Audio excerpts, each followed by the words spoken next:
Cloud computing is a 21st century miracle according to any cloud provider. One of the side effects of using the cloud is addiction to cheap compute resources and convenience. And in this environment, when something goes wrong, your pocket has to suffer. Today, let's talk how can you avoid that. With great power comes great responsibility. Or in our case, with access to unlimited resources, the smallest mistakes can be fatal. Here we have an example of an infinite loop that calls a paid function. Here, as you can see, we have an imaginary cloud function that scrapes the links from a website, adds them to a database, and continues this process indefinitely, which results in an infinite recursion. Now, this may crash on your local machine, but depending on your settings in the cloud, it's going to continue to scale up. Now let's take a look at algorithms with bad complexities. Let's imagine you have an e-commerce application where you need to compare a list of orders with a list of users to generate personalized recommendations. If we take a look at this function, the complexity of it is O of n or m, where n is the number of users and m is the number of orders. If both lists are large enough, this could even result in 1 trillion comparisons, which is computationally expensive and slow.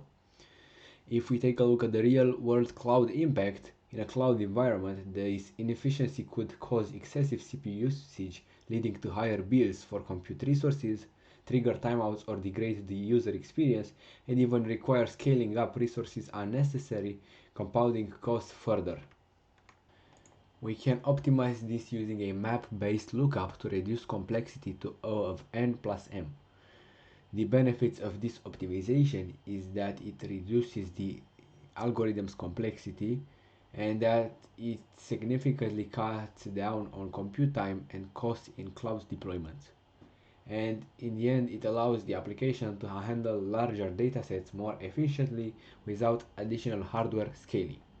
This simple optimization can prevent runaway costs and improve application performance. Tip number 2 is to make sure everything is in the state you believe it is. And I'm going to give you an example from my own experience. I tried to create a cluster and provision it using the AWS CLI. I fired it off to provision, and when I turned back a couple of hours later, it still didn't provision. I was kinda upset and I just killed off the process in the AWS CLI. But that didn't kill the actual provisioning of the cluster. 1 week later, when I came back to my AWS account, I was taken aback by an unexpected bill. Tip number 3 is to make sure your stuff is secure, and I would recommend every beginner to learn identity and access management even before opening an AWS account. And you should learn about users, roles, policies, and permissions, and how to implement and manage them. And otherwise, your stuff is going to get hacked, and worst case scenario, hackers are going to mine meme coins on your AWS account, and that is not fun. One thing you should also be familiar with is the shared responsibility model. You have to understand that AWS isn't fully responsible for the security of your applications, and you should make sure that the apps you deploy are secure and that your API keys are never exposed. Next, we should talk about budgets.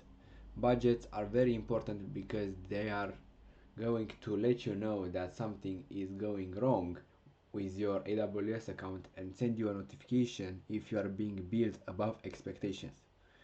So set up a budget, but be careful because it's only going to send you an email and it won't stop anything. There is no kill switch in AWS yet. Perhaps you could set up some event to kill everything, but by default there is no kill switch. I strongly recommend that you know what services you use and their pricing models. You have to understand there is no kill switch in AWS. So if you receive a budget exceeded notification, you'll have to stop the running services yourself individually and across multiple availability zones. And I strongly recommend that before using any service, that you go out and check their pricing models and perhaps use the AWS pricing calculator to create an estimate of how much it's going to cost you to run a specific service. What to do if you have a massive AWS bill?